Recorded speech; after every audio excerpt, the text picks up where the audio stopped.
So, you feel like you wanna torture yourself because you're...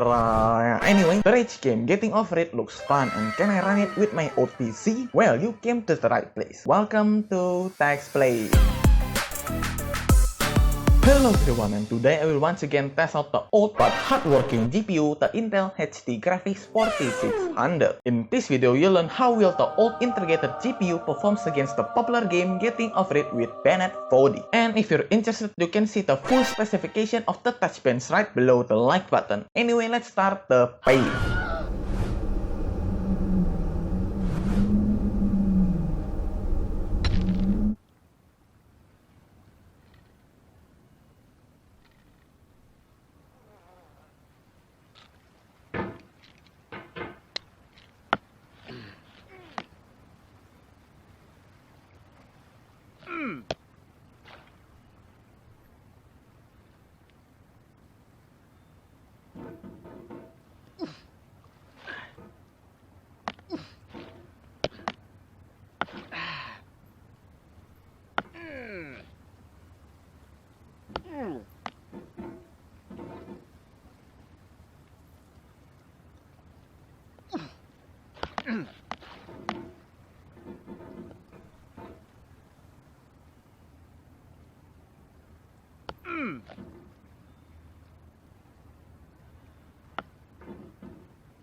There's no feeling more intense than starting over. If you deleted your homework the day before it was due, as I have, or if you left your wallet at home and you have to go back after spending an hour in the commute. If you won some money at the casino and then put all your winnings on red but it came up black. If you got your best shirt dry cleaned before a wedding and then immediately dropped food on it. If you won an argument with a friend and then later discovered that they just returned to their original view. Starting over is harder than starting up. If you're not ready for that, like if you've already had a bad day, then what you're about to go through might be too much. Feel free to go away and come back. I'll be here.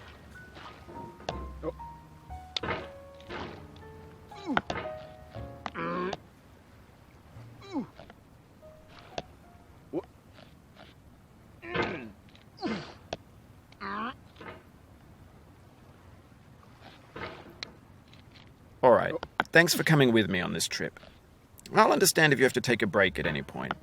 Just find a safe place to stop and quit the game. And don't worry, I'll save your progress, always, even your mistakes. This game is a homage to a free game that came out in 2002, titled Sexy Hiking. The author of that game was Jazuo, a mysterious Czech designer who was known at the time as the father of B games. And B games are rough assemblages of found objects. Designers slap them together very quickly and freely, and they're often too rough and unfriendly to gain much of a following. They're built more for the joy of building them than as polished products.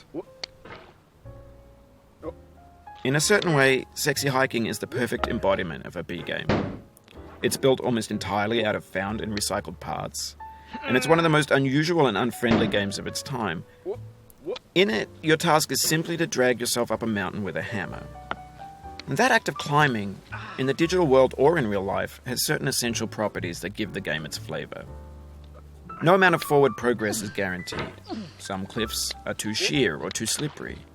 And the player is constantly, unremittingly in danger of falling and losing everything. Anyway, when you start Sexy Hiking, you're standing next to this dead tree that blocks the way to the entire rest of the game. It might take you an hour to get over that tree, and a lot of people never got past it. You prod and you poke at it, exploring the limits of your reach and your strength, trying to find a way up and over.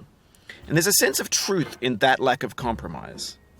Most obstacles in video game worlds are fake. You can be completely confident in your ability to get through them once you have the correct method or the correct equipment or just by spending enough time. In that sense, every pixelated obstacle in Sexy Hiking is real.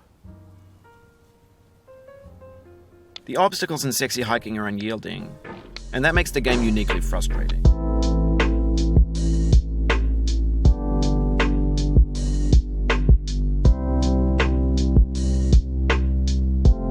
Alright, test enough pain and testing. As you can see, the result is quite decent actually. It seems like in 720p mediocre setting, which is right in the middle, you can get a pretty smooth experience right around 48 FPS average, with the 0.1% being 20 FPS. Not bad considering I'm recording. And without recording, you can see about a 15% improvement in FPS. Pretty good. So overall, this old GPU can get around 50 FPS at 720p with mediocre settings, which still looks pretty dang good. But if you want, you can still play at 1080p with of course lower settings, and probably will still get 30 FPS. However, that's not recommended as I prefer getting higher frame rate rather than eye candy, because you don't want to lag when you're doing a risky move. And now the verdict is that the game is quite playable, especially if you don't care about the graphics and just want to torture yourself with the rage. So what do you think about the numbers? Is it good enough for you? Let me know in the comments. Alright, that's all the notes I got for today. I hope this video can help you understand how good is the Intel HD graphics 4600 for this game. So this is the end of the video. Thanks for watching and hit the like button. Don't forget to come back next week for more knowledge about tech and subscribe so you won't miss it. Alright,